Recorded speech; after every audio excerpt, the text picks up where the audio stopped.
મિત્રો તમે સૌ જાણો છો કે આ વર્ષે વરસાદ બહુ મોડો પડ્યો. વરસાદ નહોતો પડ્યો એટલે લોકો ત્રાસી ગયા હતા. ગામે ગામ પ્રાર્થના સભા, યજ્ઞ અને મૌન રેલીઓનું આયોજન થયું હતું. મને વિચાર એ આવે કે વરસાદને ને મૌન રેલીને શું સંબંધ પણ હશે, આપણે કાંઈક કરવું. પાછળથી ખબર કાઢતા મને જાણવા મળ્યું કે મૌન રેલીમાં મૂંગા બેરા વિદ્યાર્થીઓ જ જોડાયા હતા.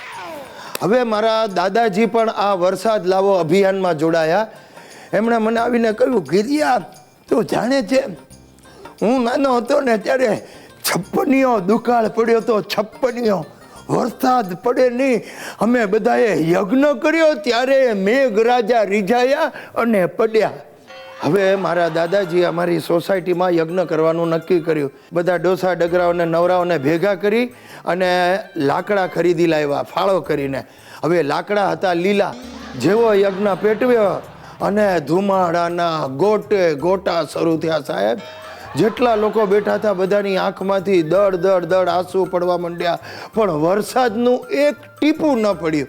લોકોએ આવીને મને ભૂંડી ગાળો દીધી. સુશલીએ મેઘરાજાને રીઝવવા માટે સોસાયટીમાં અખંડ જાપ રાખ્યા. બધી સોસાયટીની બહેનોએ ભેગા થઈને કર્કશ અવાજે તાબોટા પાડી પાડીને ગીતો ગાયા. કાલે મેઘા પાણી તો બરસા, પાણી તો બરસા. સાહેબ, આ તાબોટા સાંભળીને મેઘરાજા ધ્રુજી ગયા.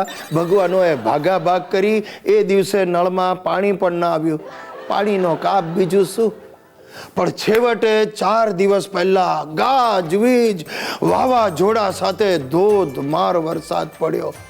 અને પડ્યો તો કેવો પડ્યો સાહેબ, 4 દિવસથી વરસાદ અટકવાનું નામ જ નથી લેતો. આ સોસાયટીએ યજ્ઞ કર્યા ને ભજનો ગાયા. એના ઓવરફ્લોને કારણે સોસાયટીમાં કેડ સમાણા પાણી ભરાઈ ગયા છે.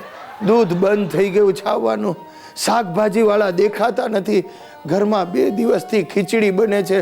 હવે તો લોટ પણ ખલાસ થઈ ગયો સાહેબ. આમને આમ વધારે ચાલશે ને તો છાપામાં અમારી સ્મરણાંજલિ વાંચવા મળશે.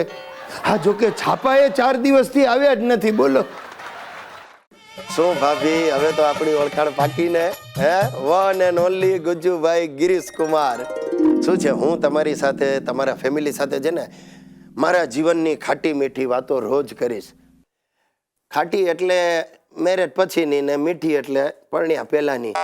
અમારા દાદા છે ને હરીશલાલ, એ મને જબરો ફોર્સ કરે. મને કે ગિરીશિયા, માણસે લગ્ન તો કરવા જ જોઈએ.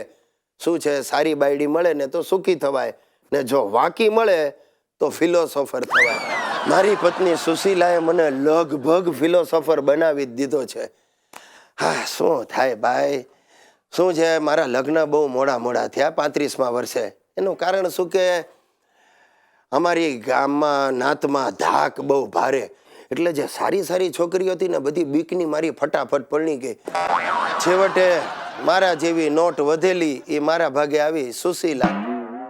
તમને બધાને સુશીલાને મળવાનું મન થતું હશે નહીં? થાય, સ્વાભાવિક છે. આ ગુજ્જુભાઈઓને છે ને સ્વભાવ જ છે, હંમેશા પોતાની વાઈફને બીજાની વાઈફ સાથે કમ્પેર કરીને રાજી થાય. હાસ, આની બાયડી મારી બાયડી કરતા વધારે ખતરનાક છે. એને